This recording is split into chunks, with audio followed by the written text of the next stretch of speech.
Welcome you all to my channel commerce study.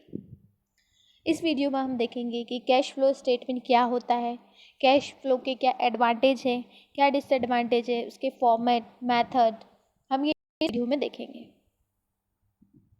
First, cash flow statement. Cash flow statement इसे हम divide करते हैं। Cash का मतलब क्या होता है? कैश का मतलब cash in hand, market security जैसे मूवमेंट होता है बिजनेस में, शेयर में, डिबेंचर में, वो हमारा आता है कैश में। फ्लो का मतलब क्या होता है? बहना, यानी कि चेंज द पोजीशन, इनफ्लो और आउटफ्लो ऑफ कैश, तो उसको बोलते हैं flow.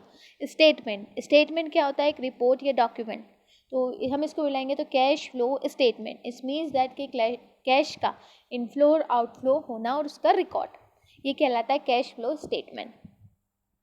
Cash flow statement represent the movement of cash bank balance. Cash और बैंक में जितना बैलेंस है उसका मूवमेंट। और इनफ्लो मीन्स होता है रिसिप्ट, आउटफ्लो मीन्स होता है पेमेंट। इनफ्लो अगर कुछ भी हमें रिसिप्ट हो रहा है, बिजनेस में चीज़ें आ रही हैं, तो वो हमारा होगा इनफ्लो।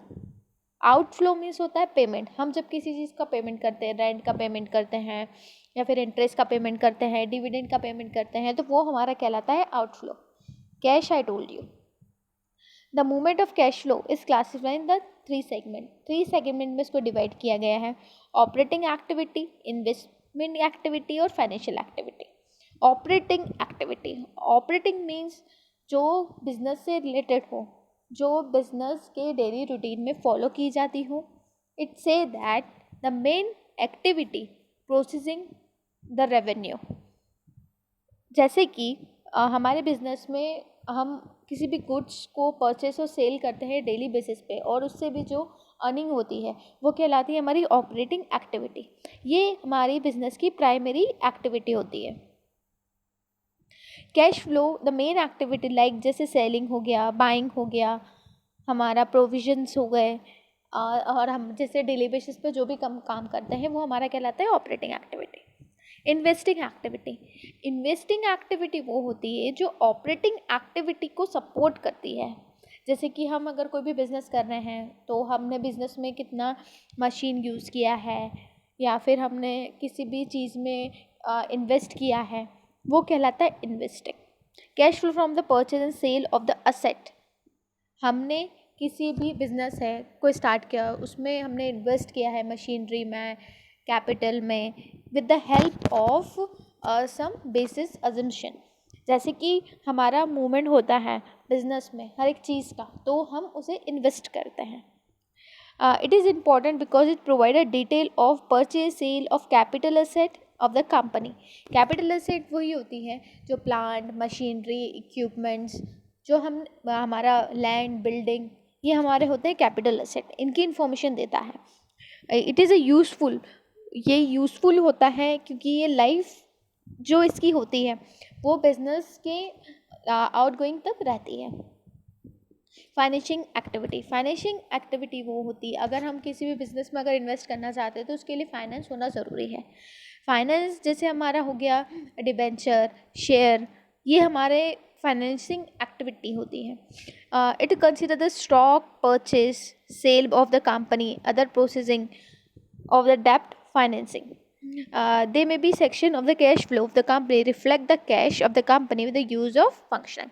Cash एक्टिविटी यही होता है, जैसे कि जब हमने डिविडेंड का पेमेंट किया तो ये हमारा फाइनेंस होगा, ठीक है, और इंटरेस्ट रिसीव किया तो ये हमारा इन्वेस्टिंग एक्टिविटी में जाएगा।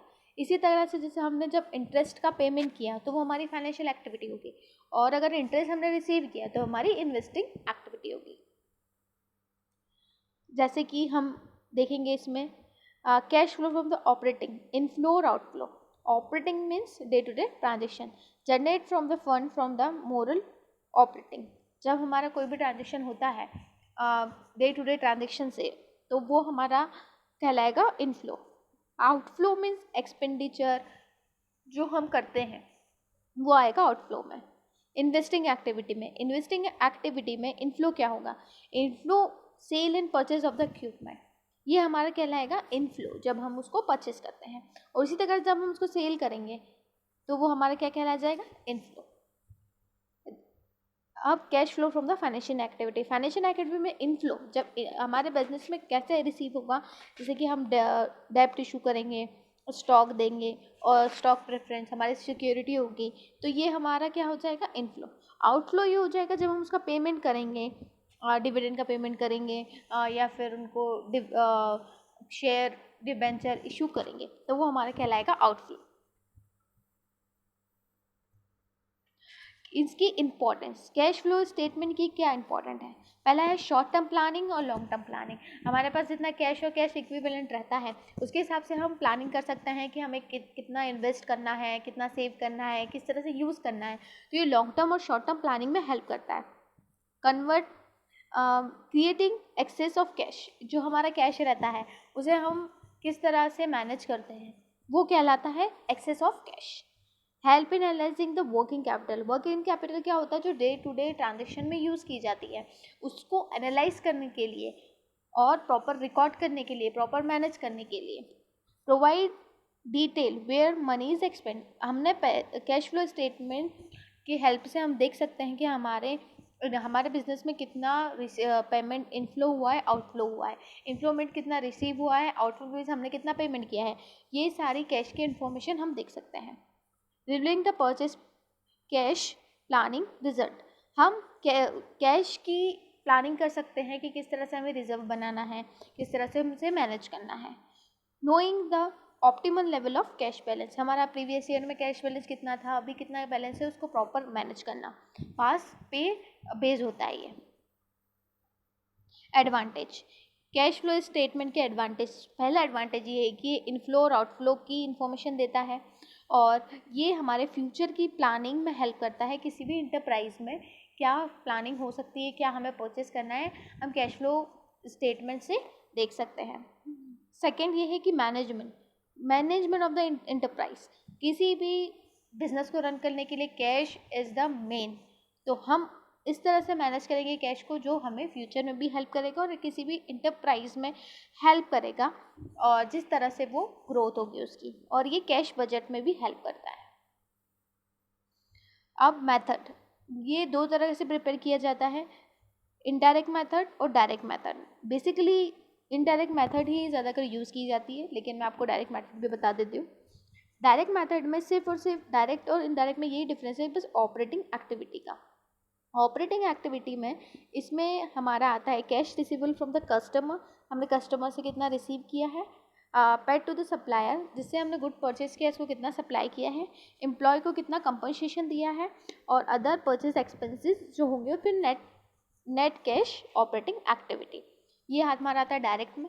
इनडायरेक्ट में अपोजिट आता है, हम इनडायरेक्ट में देखते हैं increase in asset, decrease in liability, हम ये यूज़ करते हैं, उसमें ऐड करते हैं, डेप्रिसिएशन और एक्सपेंसेस देखते हैं, इन्वेंट्री का देखते हैं, और बाकी हमारा इंक्रीज कितना पेबल हुआ है, और net cash of the operating activity ये आता है। बाकी हमारा इन्वेस्टिंग एक्टिविटी और फाइनेंसिंग एक्टिविटी सेम रहेगा, फिर बिगनिंग ऑफ द कैश और एंडिंग ऑफ द बैलेंस, हम ये दोनों उसमें सेम रहता है। ड्रॉबैक्स, हर एक स्टेटमेंट के कुछ ड्रॉबैक्स होते हैं। पहला इसका ड्रॉबैक ये है कि cash flow statement does not consider the future growth, ये फ्यूचर ग्रोथ को कंसीडर नहीं करता है। नेक्स्ट इसका डिसएडवांटेज है interpretation of data is very difficult, किसी भी डाटा को इंटरप्रेट करना बहुत ज़्यादा डिफिकल्ट होता है।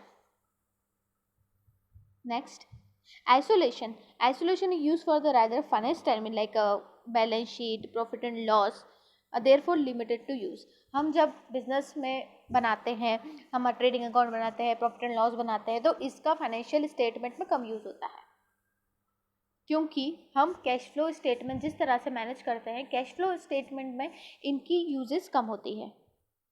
नेक्स्ट हिस्टोरिकल कॉस्ट, ये हिस्टोरिकल कॉस्ट पे बेस होता है, हमारे स्टोर में हमने कितना इन्वेस्ट किया है, किस तरह से हमने यूज़ किया है, और ये सेकेंडरी डाटा को यूज़ करता है, जो हमारा प्राइमरी डाटा पे नहीं रहता है। सेकेंडरी डाटा मीन्स जो कि इवेंट हो चुकी है, ये नॉन कैश ट्रांजेक्शन को अवॉइड करता है। जैसे हमने परचेज किया है क्रेडिट में, तो ये उसको अवॉइड करेगा, जो भी कैश में नहीं हुआ है उसे अवॉइड करता है।